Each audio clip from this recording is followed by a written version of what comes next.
আসসালামু আলাইকুম। আজকে আপনাদেরকে নাটোর বাগাতিপাড়া থানা থেকে বাড়ি বাড়ি থেকে ফুলের মালা কালেকশন এর ভিডিও দেখাবো। আসলে মূলত এই সমস্ত ফুলের মালাগুলো বাগান থেকে ফুল কালেকশন করে মহিলারা আর কি উঠায় সকালবেলা। উঠানোর পরে সুই সুতা দিয়ে এই একটি একটি করে ফুলের কড়ি সুতা দিয়ে গাঁথে আর কি। গাঁথার পরে কে কয়টা গাঁথছে এটা জমায় রাখে। পরে বিকেলবেলা এই বড় ভাইজান মোটরসাইকেল নিয়ে আসে, আসার পরে এই ফুলের মালাগুলো কালেকশন করে এবং কে কয় পিস ফুলের মালা গাঁথছে এইটা আর কি খাতায় উঠায় রাখে এবং 1 মাস পরে এই কে কয়টা ফুলের মালা গাঁথছে সেই অনুযায়ী টাকা প্রদান করে দেয়।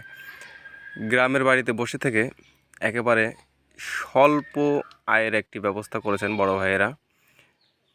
এতে করে যারা বেকার বসে আছেন তাদের মহিলাদের জন্য বিশেষ করে এই কাজটি।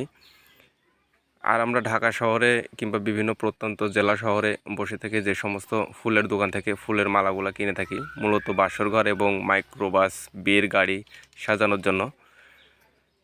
মূলত এই সমস্ত গ্রামের থেকে এই ফুলের মালাগুলো শহরের দিকে যায় এবং সেখান থেকে আমরা অনায়াসে টাকার বিনিময়ে কিনে নেই। আসলে তো অনেক পরিশ্রমের ফসল হিসেবে এই ফুলের মালাগুলো তৈরি করতে অনেক পরিশ্রম।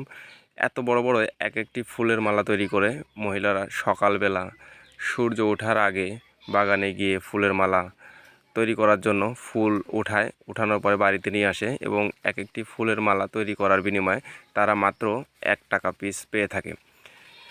1 টাকার বিনিময়ে কাজ করে এখনও বর্তমান যুগে 2024 সালে। তারপরেও মহিলারা এই কাজ করে যাচ্ছে। দেখা যাচ্ছে পুরা মাস কাজ করার পরে কেউ 700, 800, 900 কিংবা 1000, 1200 টাকা ইনকাম করে। তারপরেও তারা এই ঐতিহ্য ধরে রেখেছে। তাদের এই পরিশ্রমকে যদি আপনারা করে থাকেন তাহলে একটি লাইক দিয়ে দেবেন এবং যদি ভিডিওটি ভালো লাগে তাহলে শেয়ার করে দিবেন।